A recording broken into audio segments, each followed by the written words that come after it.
Hello, everyone. Welcome to the Kim Jacobs Show. I am so glad that you all tuned in today, this Monday morning, and welcome, Holly Eskridge. How are you? I'm awesome. Really happy to be here. Really Oh, appreciate this I'm opportunity. really happy to have you here, and I'm sure the community in the Charlotte area is very grateful to have you here today as well. So, today, everyone, we are going to go ahead and jump right in so that we can get a full hour with Holly. And am I pronouncing your name right, Eskridge? You're doing an awesome job. Yeah. Thank you for that reassurance, Holly. I really needed that, seriously. Okay, so listen, everyone. Make sure you guys go ahead and share today's broadcast with your friends, your coworkers. I really want to make sure that you get the opportunity to know when you come into the virtual studio audience that you take your seat right away. Make sure you grab that microphone if you have a question or a comment. Holly's going to be answering a lot of questions throughout today's show. So type them in as you think of them. Don't wait until towards the end and then it's like we ran out of time. So go ahead and type all of your questions in and get those answers while you have someone right here willing to answer the questions, okay? So I'm going to do a very brief introduction because on the Kim Jacobs Show, Holly, we still want to get to know you as a person, not just about these grants. Perfect. So we're going to get a moment to get to know a little bit more about you. So I'll do a brief introduction. In her role as Assistant Director of the City of Charlotte's Economic Development Department, Holly Eskridge leads the business innovation team and manages the department's operations. So I am actually going to just leave it there. Welcome, Holly Eskridge. Thank you very much. I really appreciate, again, being here and having the opportunity to tell everyone about something that we think is absolutely amazing. Well, I'm excited to have you here today as well. Now, listen, I'm actually going to take that from off the top of your head, the logo, because it's like right there on the top. But also, I want to make sure that people get to know more about your journey, what brought you to where you are today, because I see some of the things in your bio that you're passionate about, but I think it'll be best if you get a chance to expound on those. So tell us about your journey. Oh, yeah, absolutely. So I've actually only worked in local government my entire career. I've done all kinds of different things within the field of local government. I won't go into all of those. However, the one thing I had not done was work specifically in economic development with entrepreneurs. And so I started this part of my professional journey and personal journey, because they're very much interconnected. Probably almost 6 years ago. And I'm going to tell you, this is probably one of my all-time favorite jobs that I've had. Working with entrepreneurs and small businesses, I mean, there is just something to be said about how those business owners show up for their businesses, for their employees, for their clients, and just even themselves and the community that surrounds them. And so my team and I think we've had the most success that we've had because we are so grassroots. We really want to meet entrepreneurs where they are, Right. talk to small businesses, all small businesses, make sure that we are inclusive. It's not just saying it, it's actually doing it. And so that's how I got here today. And we really, I would say, and I'll get into this in the presentation, but there's obviously a real need to support our small businesses right now with everything that's happened around COVID-19. So I think that has made our work change in a really good way. That's a good point. With COVID-19, speaking of that it has just lent so much stress, obviously, and rightfully so, because it's this thing that just came out of nowhere and attacked all of our lives in some regard. It's impacted every single person, regardless of race, regardless of religion, regardless of where they located in the world geographically. It doesn't matter. COVID-19 has brought us in some regards, like we are all one. We don't have a choice but to support each other in some regard. How has that impacted this whole small business ownership perspective that you work with? Yeah, it's I can speak with empathy because I'm not a small business owner, so I want to be very clear about that. But I would say even initially, right when stay-at-home orders started, even a little bit before that, and then for the first few weeks, my team and I honestly just listened. We literally We literally just listened to our small businesses, those organizations that represent them, and really just heard the fear, the pain, the frustration, all of the things that were happening.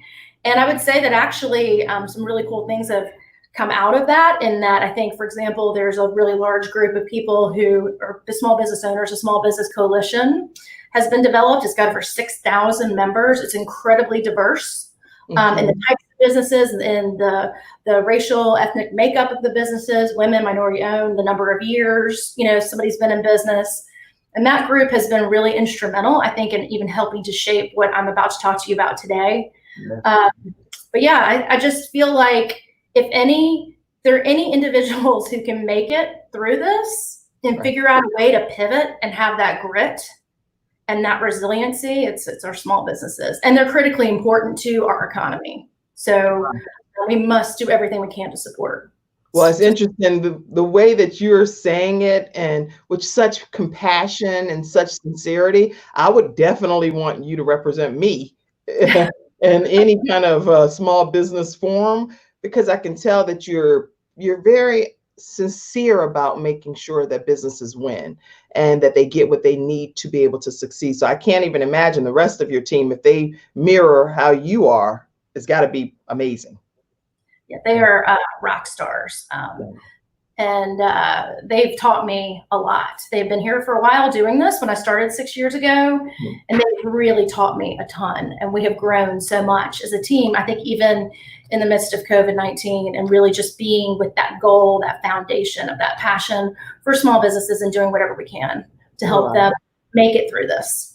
Well, we are going to jump right in so that we can hear the full presentation. You sent me this and I'm excited. I'm going to serve as your administrative assistant backstage, okay? And you'll do most of the talking here. If there are questions that come in, guys, what will happen is, I don't know, I'm going to look at my phone and I may stop you and let you know, Holly, that there is a question. That way, let me pull this up on my phone too. Because other than that, I won't be able to tell. So let's go here. I'll cut that down. And hey, if you haven't shared today's broadcast, everyone, make sure that you take a moment to do so, because this is going to be some great information that's being shared here. Let's go. I think you're ready to wait a minute. Yep, there we go. I am getting good at this. Okay. All right, so there you have it.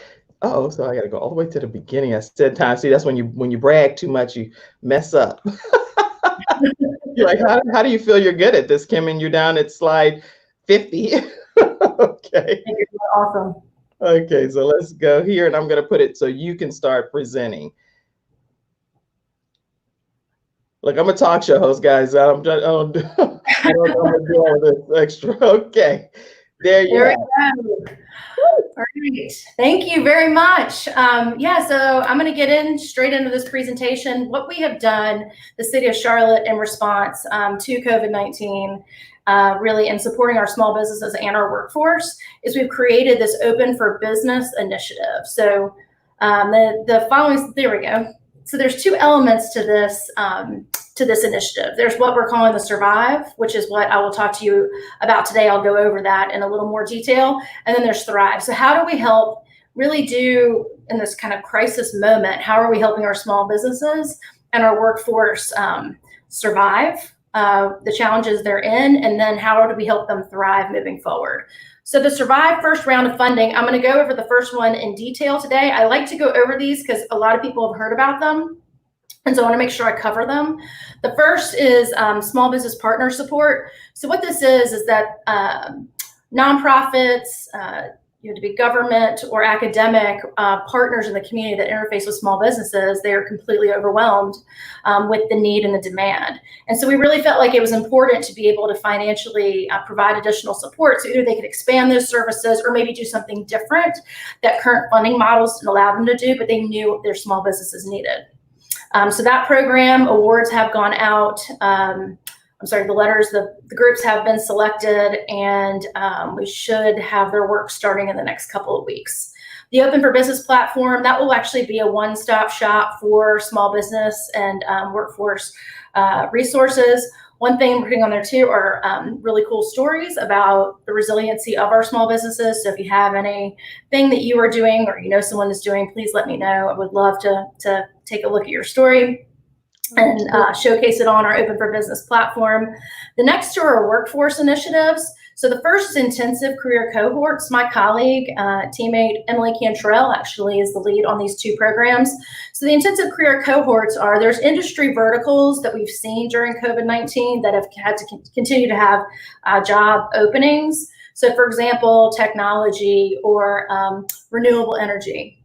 And so how can we take our workforce that is in need of jobs? How can we upskill them into those industry verticals with the training, certifications, et cetera, they need to be able to then go after those jobs? And actually, if you go through this training, we're really working on trying to have a guaranteed job placement at the end. So that's the first one. And then the second one is the workforce partner support. That's very similar to the small business, but with the workforce partners that are doing the great work in our community. And then the last one is a small business accelerator. This is one that I haven't been able to dive into too much. I am though. That's now top of the list since I've gotten some of these other ones up and running. But that's really injecting innovation opportunities within our small business ecosystem. And so, sorry, I did need to go back, but you don't need to go back on the slide. I did want to say this. City Council put together, it's me. I saw the 30, and I did not say this at the beginning. I think it's really important to say this. City Council approved, we received some CARES Act funding from the federal government. The city of Charlotte did directly. And so the City Council put $50 million of that for this open business initiative. So the Survive first round represents 35,000 of that 50 million. The balance would be things to sort of to engage the Thrive strategies. So it's a considerable amount of money. All right, let's get into access to capital, why everyone is here. So this is a $30 million program. Really wanted to try to make this as easy as possible, as accessible as possible. We used a lot of the feedback we got from talking to small businesses who felt like they couldn't access some of the federal programs. We really talked a lot with our Small Business Coalition to make sure that what we were designing truly was resulting in the end impact and that it was accessible. It was a relatively easy application process. And that we were prioritizing our businesses that had not received other types of COVID-19 support. So I'm going to go over these list of qualifications. Your business must be headquartered within the Charlotte city limits. We are targeting small businesses with 25 or less employees. These are the majority of small businesses in the city of Charlotte. It's over 10,000 businesses that fall within this category. So we have two different grant opportunities, 5 or less employees. You're eligible for a $10,000 award. 6 to 25 employees is a $25,000 award. Because that is more money than the 10, we are requiring a W-3 that lists your employees so we can see that. Total gross sales in 2019 needed to be at least $30,000 and then less than $2 million. The business would need to have started before January 1st, 2020. There are no current bankruptcy proceedings associated with that business. And you must have the ability to demonstrate COVID-19 impact. So because these are federal funds, the one thing that we know with this funding is that it must alleviate the impacts of COVID-19. So this component is one of the most critical components. There's 2 ways that can be done. The first is you can, on the application, it'll show you the executive order that the governor put together. And the governor's executive order, if your business falls in that, then we know you were impacted by COVID-19. If not, you actually have to have a signed and notarized statement of affidavit essentially saying that you were impacted and how. And again, that's your story that you were able to tell. We are prioritizing, as I said before, small businesses that have not received PPP, EIDL, Golden Leaf from the state, or our Micro Business Relief Fund, which was the initial $1 million we put out. That was administered through LISC. That was probably in April that we pushed out that money. Please, though, if you received any of those funding sources, please submit an application. We are prioritizing, but eventually we will start going into the pool of applicants that we have that have received that funding. So we really are encouraging everyone to apply. So in addition to filling out the application, does collect a lot of information. This is all information that we need as part of just an audit process for us when the federal government does come in and to look and see how this program is administered. But there are 3 documents that we are going to require be uploaded into the application. Also, these applications are available in hard copy, and they're also in 5 additional languages than English. We also will be doing we're partnering with Foundation for the Carolinas on this, and they will actually be hosting clinics where people can come in and fill out their applications at various YMCAs. That should start next week. Wow. Yeah, that's great stuff. Oh, can I go back? Sorry, go back. Let me go over the next slide. Yep. So at least 1 document is required from this first list. So you can do all 3 from this list. You can do 2 out of the 3, but at least 1. And I am going to go over these because there's some additional, you run out of room on these slides typing stuff. So an IRS letter with the business name and EIN, a bank statement with the business name on it. That bank statement has to be within the past 3 months. A utility bill with the business name has to be within the last 3 months. A mortgage statement with the business name also within the last 3 months. And the sales and use tax report from Mecklenburg County from 2020, anytime during 2020 is fine. An active certificate insurance with the business name.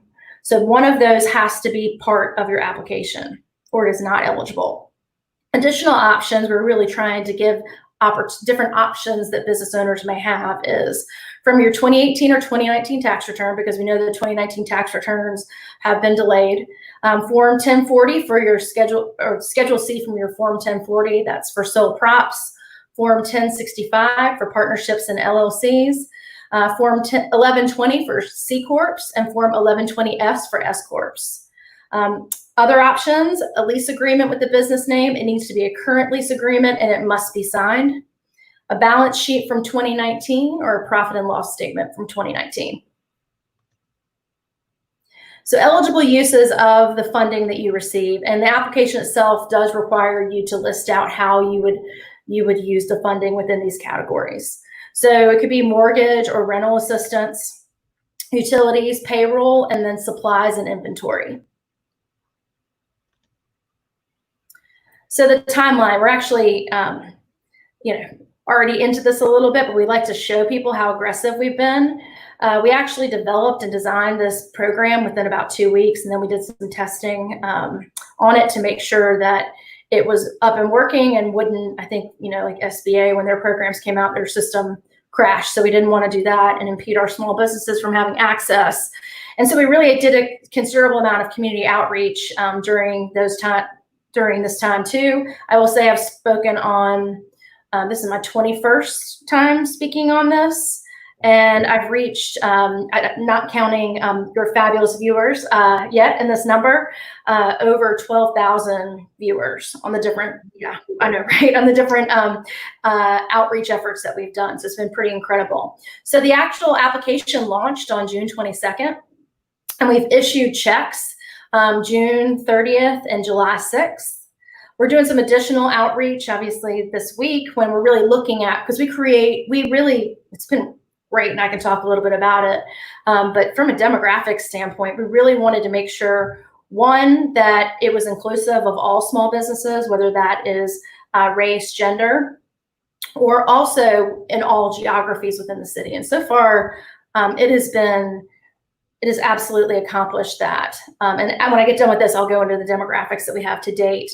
That phase 2 application cycles, the July 20th, again, we are, that's when the community outreach, again, will continue. And then we will also be doing the Y clinics. We're actually doing corridor canvassing this week as well. So your business may get a visit from somebody on our team. Then we're saying, right? It's good stuff. And then phase 2 applications, you can submit one right now. We're just trying to think in our head, like that's phase 1, do some more outreach, have the clinics at the YMCAs. And then July 20th, We're saying phase 2 application cycle, and then we'll issue the rest of the checks on August 3rd. We are looking at doing a couple other awards, just to let you know, cycles in this timeline. We've found, it's like everything. You put this timeline out, you put the process out, and then you're going to have to pivot and change it as you see people using it. So do submit your application as soon as possible. My guess is that between now and August 3rd, we actually will do 2 other rounds of funding. And then the only thing you need to do in receiving our money is we're requiring you to fill out a business survey. That'll be September, October. When we submit that, that is a requirement for us to be able to do the requirements of a federal government audit. But it just basically says, like, how does it impact, it's just sort of more your storytelling of how you use the money and the impact that it had. So we absolutely need you to fill out that survey. And then we've got some helpful tips. So when we've actually had a higher error rate than we expected on these applications. So what we're really trying to do is push out helpful tips that we think could really help you guys as you're filling out your application. Again, we've kind of started gaining this kind of knowledge and information as we began to roll out this program and see some patterns. So make sure your EIN or Social Security number, whatever you end up using on this application, matches your W-9. That is critically important. When you are entering your EIN or Social Security number into the application, do not use dashes. It says that on the application, but people are still using dashes. When that happens, your full number does not go into the system. Your legal documents that you provide must be signed and executed. So, for example, you must have a signed lease, as I talked about before, or make sure you sign your W-9 when you submit it. And verify it. Like when it gets uploaded, like just try your best to verify that that has happened on your documents. And then the business name and then the DBA, if you use a DBA, must match across all documents. And the business address must also match across all documents. If you follow these are the majority of the errors that we see, you should be in good shape. And so this program, again, we said this is in partnership with the Foundation for the Carolinas, that team. It's been an amazing collaborative effort. I value them all so much. And so they're awesome. They have an email address where you can email questions. They also have a phone number where there's a person that you can talk to about your questions. And then there's a web address. That's where the application is located. So with that said, I'll take any questions. Okay. Well, you know what? I want to make sure I leave the screen up for a second, because if we need to go back to a specific slide that addresses the answer, if that's fair, does that work for you, Holly? That's great. Okay. So right now is an opportunity, and I think you all, you can see me and you can see Holly Eskridge. She's going to take questions from you all. And so I'm going to leave the slide presentation up for a second in case we need to go back to a specific slide to answer your questions. So I'm looking here at my phone, if you guys see me looking off to the side, so that I can see what questions may be coming in. Let's see. Okay. Does anyone have any questions? I see a lot of hearts, and make sure you ask your questions while you have.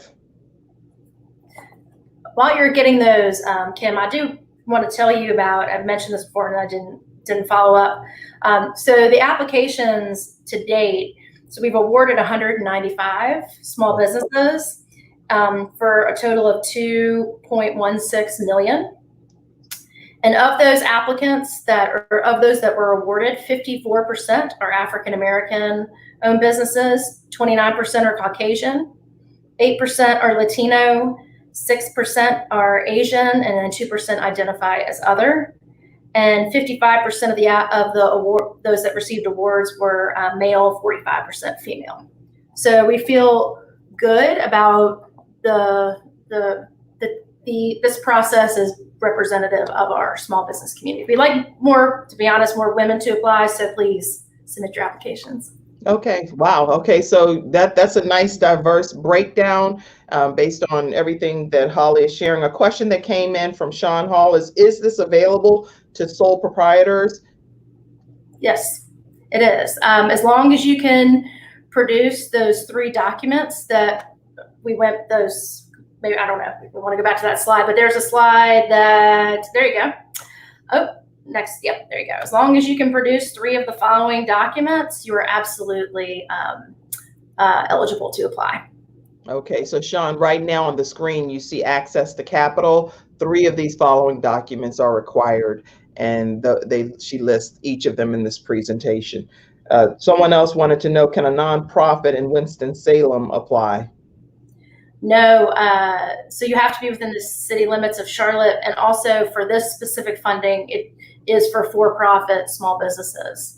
For-profit small businesses. Okay, that's very important to know too. Now, let me ask you, this is a question just on behalf of my viewing audience, because not everyone is in the Charlotte proper area. Mm-hmm. So do you have any suggestions on how people that are viewing today's show could get access to capital in their specific areas, wherever they are in the country? Any suggestions or thoughts?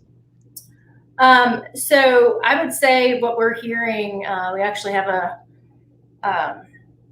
call with the national publication today to really look at this overall initiative, but this is one of the most aggressive and comprehensive in the country, is what we're understanding. However, what I will say is that I have seen, one, I would look to see if your jurisdiction received CARES Act funding. CARES Act. Okay, everyone make sure you make note of that. It's the CARES Act funding is what Holly is referencing for the city of Charlotte. So in your area in Winston-Salem, they may have a CARES Act initiative as well. And who would they contact, Holly, for that? So really what you want to look up first is to see if a jurisdiction received, or a county that a jurisdiction is in, I mean, a municipality is in, received funding. The funding that you're looking for, and there's a list, if you just Google CARES Act funding, state, local, and tribal. State, local, and tribal. Okay. And then award list or something like that, and it'll come up. You can actually search it. I've done it myself. I'm sorry I don't have I just kind of was curious one day and Googled it myself. This is perfect. I mean, what you're sharing on here is so helpful, because right. Even with the CARES Act, I know different colleges and universities received CARES Act funding as well. And because I have a son that's a student in school, you didn't even have to do any major applying of different things. They just reached out and said, hey, this is what's happening in our school, and educated everyone on it in a mass communication. So I think it's almost like it's public information in some regards in each area. It is. And the other thing I would suggest is that you call your city, county government to ask. So they've got an economic development office. I think that's where you start to see what specifically are they doing, or do they know that's happening in the community? They should be knowledgeable about this. I don't know how you can not be knowledgeable about this. This is really good. So everyone that's watching, I see some people on here from Pennsylvania. I see people from other parts of North Carolina, all throughout the country. In your own local areas, what Holly is saying is make sure you reach out to your local government and find out what their CARES Act availability is for the funding that's available for small business owners like yourself. So make sure you do not. And Kim, can I clarify one thing there too? Some may not have CARES Act, but there may be something else happening. So what kind of support is available for small businesses dealing with the adverse, what's happened to them as a result of COVID-19? So it may not, before we got CARES Act funding, we actually used CDBG money to set up $1 million fund with LISC here in town. So there may be different things that are happening. That's good. Okay. So if somebody says, oh, we don't know what you're talking about CARES, say, okay, forget CARES. Okay, all we're saying is any business that's been adversely affected due to COVID-19, what type of program do you have to help that particular small business? Perfect. That's exactly right. That's really good. Okay, so any other questions? Let's see. If you earned less than $30,000 due to your business starting in 2019, does this disqualify a business? So for this specific program, it does. And the reason why we had to put some bookends on this, especially on the 30,000 is that, to be completely honest, some of these, the federal, how we're going to be evaluated by the federal government is we still don't know. There are a lot of unknowns. So what we needed to do is be able to show that the business did have some revenue. We actually just did 3 times the minimum grant award. That's really literally how we got to that number. But we feel like because this application process, what we're not doing is we're not sitting down with you and going through all your financials and combing through. It's not that type of program, because we were trying to make it deploy the funds quickly, make it as easy and accessible as possible. And so this program does require the 30K to make sure that we meet what we think the federal government will come down and ask us about. So then I know a follow-up question to that, and she probably just not typing fast enough, but is, okay, what about businesses that do have less than 30,000? Since you're here live and in living color here, is there a possibility for you to share a program that would be for the smaller, even smaller businesses that are owned here in the Charlotte area? So that is really tough. I will be completely honest. I don't know of a ton of like direct funding. I know that I was just talking to Dr. Shante Williams, and the Charlotte-Mecklenburg Black Chamber is, I know, doing something. They're smaller grant amounts, but they do have a program I think that they're about to launch that someone in this than $30,000 can access. But again, it's a considerably less amount of money, but still something that helps. But under 30 is really tough. What I would recommend is if you go to charlottebusinessresources.com, again, that's charlottebusinessresources.com. We have a list of all of the partners that we work with. Some of those partners are the ones that got that partner grant opportunity I was telling you about. Some of them aren't, but they're a list of every single partner, and you can literally go in there, and if there's something specific that you need, type it in, and then the partners that can help you actually will populate on the site. And I would say contacting those partners for support is probably the best thing that you can do. Okay. What I go to, I'll be honest, so I've got some go-to. This is really good. My favorites is, they're all amazing. But I think for someone who has less than 30K, I love the Women's Business Center. They actually don't just work only with women, but Natalie Williams is their executive director.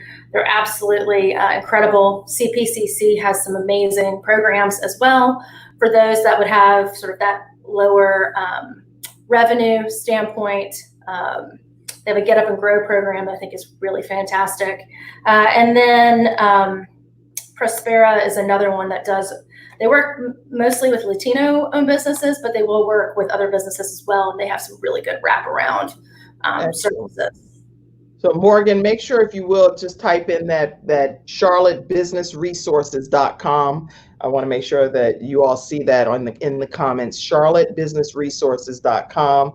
And some of the ones that really are go-tos for Holly, she's saying, with the Women's Business Organization, with Natalie Williams, CPCC, and Prospera, are just to name a few. Okay, another comment came in. Oh, I missed a comment up here. One question was, what about people living in Iredell County but doing business in the Charlotte community? If your business is physically located within the Charlotte city limits, like you have an address within the Charlotte city limits, then you qualify. Okay. LISC has a program that was funded for smaller grants. Next session opens July 27th, and the maximum amount is $10,000. Okay, and then someone said, Sean Hall, I have applied in the last round, and I will retry this round. Okay, so let me see. So more questions. That just got me thinking about something else, if you don't mind. Yes. Glad that whoever said that you read that out loud. So when you submit an application with us, you don't have to resubmit an application. So it follows, so if you don't get, it's actually like a random selection process through, it's computer picks literally just randomly the awards, because we have so many that have come in. But if you don't get selected the first time, then it just automatically goes to the second time. Not the second time, automatically goes to the third. So you don't have to keep submitting with us. That's very important to know too. Okay, so what we're going to do is I'm going to go back to our regular screen and see if does that work? Yes, I actually, wow, I have to pat myself. You don't know. I was uptight trying to figure. I hope I represented you well today, Holly. You're like, okay. You did amazing. I wouldn't hire you, Kim, but you did okay. I would. You're great. That's funny. Okay, I didn't see any private chat. So, oh gosh, all kind of private chat comments came in. Okay, it froze. Oh Lord. Okay, so something froze for a second, but I didn't even see any of that. Sorry about that. Thank you, Morgan. Okay, any other comments or questions or feedback you can give for small business owners? I know we talked about this particular program, but because you're working so intimately with small business owners, what advice do you have for people that are owning businesses that are looking to get funding in some regard, whether it's through City of Charlotte or just anybody that's anywhere in the country watching? So I would first say that there is so much information out there. There's always a webinar, there's always a thing. And like, I think there's fatigue just generally about the resources that are out there. And it's pretty overwhelming. I mean, I get over it, especially initially when all this stuff started coming out, just like I was totally overwhelmed. And so what I would tell you is I truly do believe that it's literally stopping and just looking and assessing your business and understanding exactly where you are in your business journey and what you need the most. And then I would go and I would find an organization that specifically can help you get through whatever that thing is. It's not just about, one of my fears is that if we just give, one of the reasons for the partner support additional, we give you $10,000, but I want to make sure you know how to use it to the way that's best for your business. Right.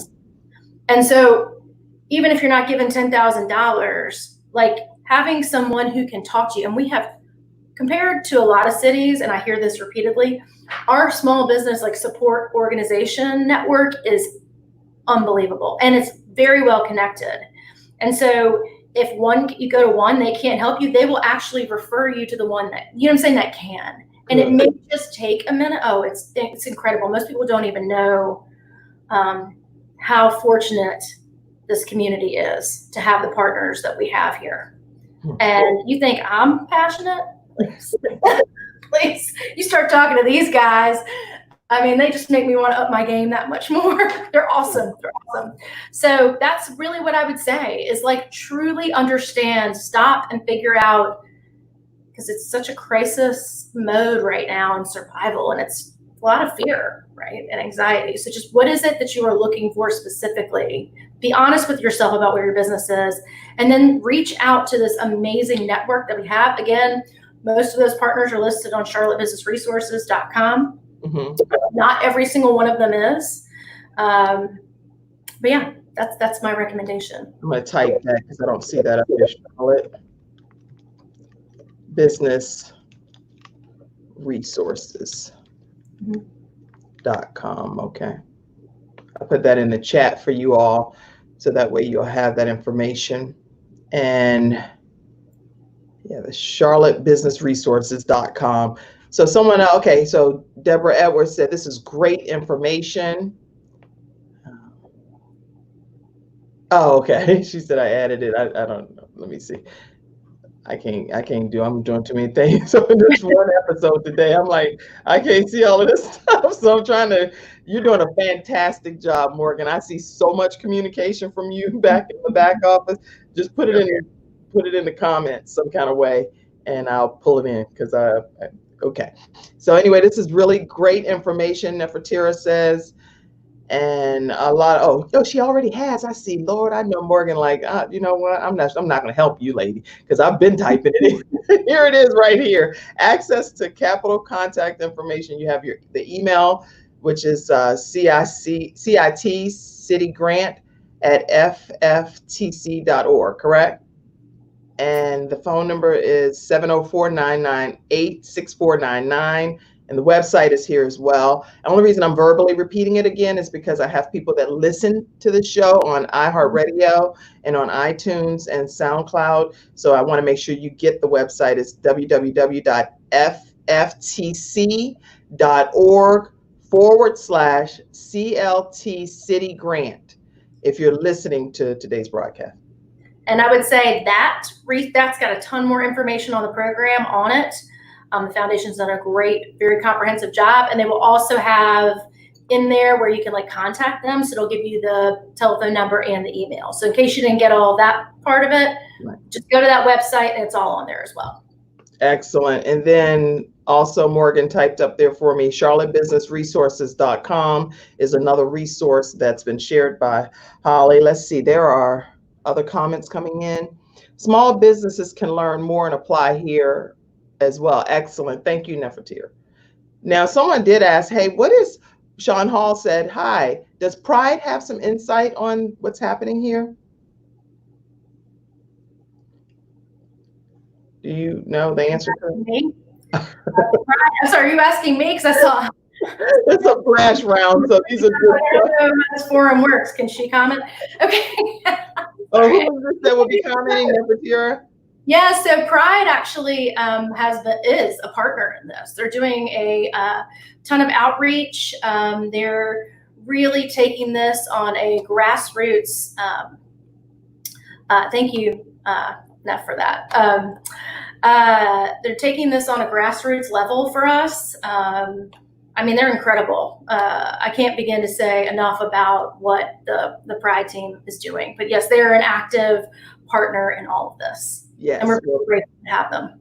Very much so. Pride Magazine, Pride staff, they have been very instrumental in the Charlotte and surrounding areas. And it's interesting that they call Pride because we're proud to have Pride Magazine and staff and team working on all of our, and definitely African-American communities' behalf throughout the city of Charlotte and surrounding areas. So thank you so much, Nefertira, and everyone that's at the Pride staff. And I'm sure that we'll be having you guys on the show as well. But you keep providing us with great people like Holly and others that are coming on as a result of your input as to who should even be on. So thank you so much for that.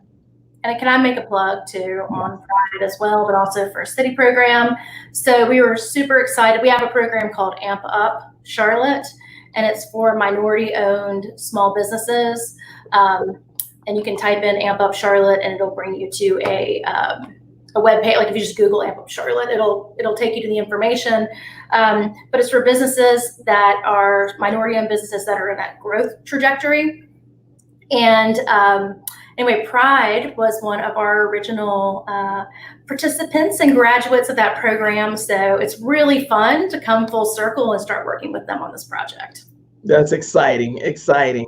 Okay, well, you know what, I'm going to take a moment just to also share today's sponsor of the Kim Jacobs Show. Every week, as you know, Silver Shield Security sponsored for the last 2 weeks. So I definitely want to I always like to just give one final plug out for that. Let me take you there for a quick second to let you know that Silver Shield Security was our sponsor for the last couple of weeks. And I want to thank them again, because if you did get security system through Silver Shield over the last few weeks, I hope that you've used the code KJ Show. I'll definitely just share their website with you one more time. It's Silver Shield Security, and there's no credit check, no contract needed. Phone number is 704-440-4688. Silver Shield Security is an African-American owned company, and they have state-of-the-art equipment, and they did sponsor for the last few weeks. So I just want to thank them. And let me also share with you this week's sponsor, and it is Deeper Than Beauty. Deeper Than Beauty is the sponsor for today's episode of the Kim Jacobs Show. And some of the products that they have are products that's in stock right now, which is a matte lipstick and lip liner combination. Actually, it's what I wear. Everybody often asks me what color and what lipsticks do I wear on the show. This is actually what I wear every single day. So you can definitely go to deeperthanbeauty.com. This is, see, there it is. And I love it. Isn't it pretty? And it has the lip liner and the pen, actually the coloring to match right there. So I'm super excited about that. So there you have it. That's deeperthanbeauty.com. And they're only putting the products that are officially in stock. Lots of other products are behind the scenes, but it's taken a minute with COVID-19 to get them. So instead of that being the case, they're getting an opportunity to only share what's stocked so they can get it to you within 3 to 5 business days. All right. If you haven't subscribed to the Kim Jacobs Show, please take a moment to do that by just simply going to my YouTube channel. Lots of people watch the Kim Jacobs Show through all platforms. You're watching whether it's through YouTube or Twitch or LinkedIn, Instagram. It's different platforms that you're watching the live broadcast or listening to the live broadcast. But if you would take a moment to go to the actual YouTube channel and subscribe, that's how I get some credit to say, hey, I do have these subscribers to the Kim Jacobs Show, and turn on your notifications. That would be greatly appreciated, okay? And you can do that at the end of today's broadcast. And a final announcement I'll let you know is that every day, Monday through Friday, we have a Quest Church prayer line. Pastor Jacobs is praying for COVID-19 victims, people that, when I say victims, because people are still, we're at an all-time high with these numbers. And we have people that are in isolation, people that are passing away, and their loved ones aren't even able to go and celebrate their homegoings. So make sure you know that you can officially call into the prayer line, 978-990-5000. Access code is 322-083#. And it's Monday through Friday from 12 to 12:30. All right. I don't want to leave out anybody's questions. So let's see. Oh, Nefertira said the correct email is cltcitygrant@fftc.org. cltcitygrant@fftc.org. So make sure you know that that's the actual email. And then in the comment section is also how you apply for this grant. Any other comments, thoughts, advice, words of encouragement that you can share with my audience? I mean, look, like I said before, I mean, small businesses and the entrepreneurs who own them, I mean, anybody can do this, it's you guys. And we are here with you. We may not have all the answers, but we will try our best to help you get them. And we are only as good as the feedback and the connections we have with you guys. So really appreciate everything, this opportunity. I appreciate what you're doing, Kim, for our small business community, but also I think just the community as a whole. As I was watching some of your past shows, and it's pretty powerful. So thank you. Thank you. And thank you for being on the show today. And I think that with the guests that tune into specifically this particular broadcast, they really do want to know how they can get that financial help, to even whether it's grassroots, in some cases it's grassroots projects that they're like, I have a business idea, I have a EIN number, I have all of these different components, but now I need to officially catapult myself to the next level. So I'm a player when it comes to being in the game of business. And so I think some of the words that you shared today are quite encouraging, and I'm grateful for you being on. Let's see some other people. That is my mom. My mom said, good morning, lady. Lots of good information. Hey, mommy. Cassandra said, thank you so much, Holly. This is great information. Thank you. Any other questions before we disconnect from today's episode, everyone? I want to make sure that I don't leave anyone out. So you're saying people that have applied before. Deborah Edwards' question was, I've applied in the last round, but I'll retry. You're saying you don't have to worry. No, if we're talking about this $30 million fund through the Foundation for the Carolinas, I always like to clarify that because we have the one with LISC too. Well, LISC is what she's talking about actually, because Sean Hall had said LISC, and then her direct comment to that was that I've already applied, so I'm going to retry with the LISC money. Yeah, that program, yes. I mean, yes, you're good there. Okay, so you do recommend just reapplying in that situation. Actually, the LIST program that one's not open currently, so you couldn't reapply to it. So if you're talking about the LIST Micro Business Relief Fund, it was $1 million. I'm not sure. See, they have other grants as well. So when I see this July 27th, that's not our money with LIST, but that may be something else. Okay. They have a ton of different, like a lot of people, like for example, Verizon, when Verizon has done several application cycles for small business grants. Okay. And so LIST, they ask LIST to administer that funding, like Foundation for the Carolinas is doing for us at the city. So that could be what is being talked about. Right, so you can't really speak on that, but you're doing a great job smiling through it and trying to help us through it anyway. So that's a good thing. Happy to do it. Okay, Naya said, thanks for the invite, Neff. Okay, and Deborah Edwards said, got it. Okay. So I think those are it's a whole bunch of comments that I didn't get a chance to put up earlier because we were doing the presentation. But good morning, ladies. Great information. Thank you, Andrea Belk. Okay, you've already answered Deborah Edwards' comment. And then Sean Hall typed in the CARES Act, which we had a very robust discussion surrounding, which I'm really grateful for. And you answered the question about living in Iredell as long as you have proof that your business is located in the city of Charlotte. Mm-hmm. Okay, so this has been some great. I just didn't want to leave anyone off. I'll see a lot of tagging of people. Kanice is like, well, Kanice, you won't get any of the funding here in Charlotte. You're in Brooklyn, New York. But she said this is great information. All right. But she's going to definitely, I can promise you, before this show is over, she probably already called her local area. I would imagine New York should have something going on this space. I know they've got a whole small business team, so for sure, because I've worked with them.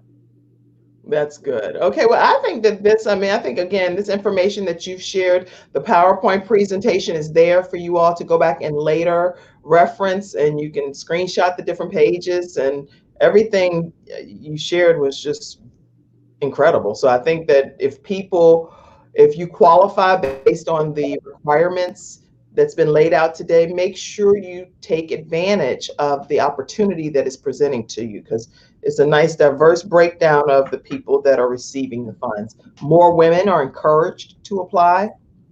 Any special nationality or just any? I think we've got our women business owners are about the same as our, like statistic wise, as our male business owners. So we just like to see that evened out. I mean, it's 45% female, 55% male, but so we're not that far off. But no, just continue to apply. Everybody continue to apply. And what's coming down the pipe? Any pipe that you can reveal? Anything that's happening that you know? It's like, stay tuned for this. I don't know what this might be though. Well, I mean, sure. There's certain things for sure. One thing that I will say, I know my team and I are working on is in that Thrive component. And again, this is conceptual. We got to get through deliverables, and showing that we've executed on the Survive piece, which we're almost there completely. And so I'm really looking at doing a business resiliency and continuity whole sort of session. So we would do cohorts of small business, of companies that would go through several different series that looks at really essentially crisis leadership, really ensuring that the whole point of it is that if we were to get shut down again, or there was some other type of disruptor, it could be like a natural disaster, or there's a recession or something like that. How are we preparing and giving our small businesses the tools to be able to know how they can survive those? So that's essentially what the class is. So stay tuned. That's the next big thing. It is really great. I'm really, really excited about it. And what I will say is that one thing that kind of puts us in a little bit of a bind from being too big on things. I think we would go really big if we didn't have this one stipulation, but the federal government requires that all of these funds must be, any funding the city got from CARES Act must be spent by December 30th in full 2020. And not just spent, it actually has to go to what they call like the greatest end beneficiary. So we have to have, for example, in this program I just talked about, all the companies would have to be completely done by December 30th of 2020. Wow. So some things that kind of, that puts us, that's a lot of pressure. It's like, we got to go, you know? Right. It limits the scale sometimes of what we can impact, but we're grateful to have the money no matter what.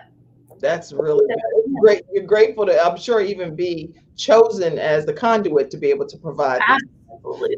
That's a blessing. So this is great information. And okay, somebody did have a question. LISC is in multiple cities, correct? Yes. So that's a great question. So a lot of times the headquarters, which is in the corporate, I guess, office is in New York City. They will have sometimes funding on their websites, like the Verizon grants and things like that. And they may have other opportunities as well that are on a nationwide standpoint. But then like ours is LISC Charlotte, led by Ralphine Caldwell and her amazing team. They're awesome to work with. And so they will put that kind of information out, but they will also put additional really great information that is so pertinent to our small business community. So you're correct. It is in multiple cities that there are offices. So there's the national, and then there's your local jurisdiction. I don't know which ones, how many like local offices there are in the country though. Okay, so in the Philadelphia area. I would say that's probably highly likely. Excellent. So thank you too, Naya, for watching today from the Philadelphia area. And thank you for all of the guests that have tuned into today's episode. I did want to ask one more question, Holly, do you all ever think about or invite in small business owners that are like really, really small business owners to be able to be a part of that discussion in your area of expertise? So like, do you ever have like some roundtable discussions or do you invite those type of opportunities? Because some of the people that are on here today, I know would be like, oh, I want to sign up to be a part of that panel discussion or that behind the scenes talk pertaining to what to do with some of these funds. So I would say that not specific to these funds yet. It really has been grasped. It was so quick. I mean, we've deployed $32 million worth of capital because I'm adding in those partner support grants in like less than 4 weeks. Like it's crazy. However, we used what happened prior to that, just really truly talking to our small businesses, to our partners, and then having that small business coalition, everything that we did, any change that we did that made the program a little stricter, I ran by them. Okay. Because I was like, am I impeding access? Because I tried to design it for someone who worked from their home and was unbanked. Like literally, that's how we tried to make it so that you could provide those documents. I will say though, we would like to be more intentional moving forward, engage in the small businesses in a much more strategic way. It's not that we haven't done that previously, but with this, it was more like everything that we had heard felt, because your whole being feels the pain, honestly, small businesses are facing right now. This was designed based on that. That's good. Okay, and then one more question came in. Are they only in the service areas where there's Verizon LISC? I am so sorry, Naya. I'm not very familiar with that program. But the LISC website, the corporate, and I think even if you just Google it. If you all Google LISC, I think that you'll be able to find a lot of information on it. And also, if you're in the Charlotte area, make sure you type in charlottebusinessresources.com, and a whole bunch of resources will come up based on Holly just recommending that during the show as well. But the LISC program, if you could go ahead and Google that too, you'll find a whole lot of information on that.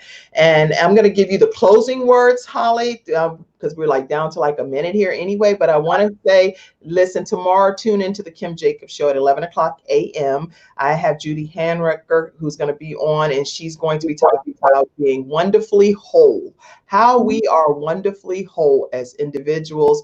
And you don't want to miss that episode tomorrow at 11 o'clock a.m. Eastern Standard Time. And speaking of small businesses, keep in mind that the Kim Jacobs Show here, okay, we are also a small business. So in order for the business to be able to provide wonderful guests like Holly and keep everything going and all of the professionalism to present a nice show to you, takes a lot of behind the scenes work. You guys, you have no idea. Please make sure you support the Kim Jacobs Show. You can send any donation amount. And it's not even just a donation, it's a partnership, because you're partnering with the Kim Jacobs Show to be able to keep it thriving and providing great services. And you can do that through Cash App, Kim Jacobs Inc., or paypal.me and / Kim Jacobs Inc. So any of you all that would like to support, please feel free to do so. No amount is too small. Now, any closing comments, Holly?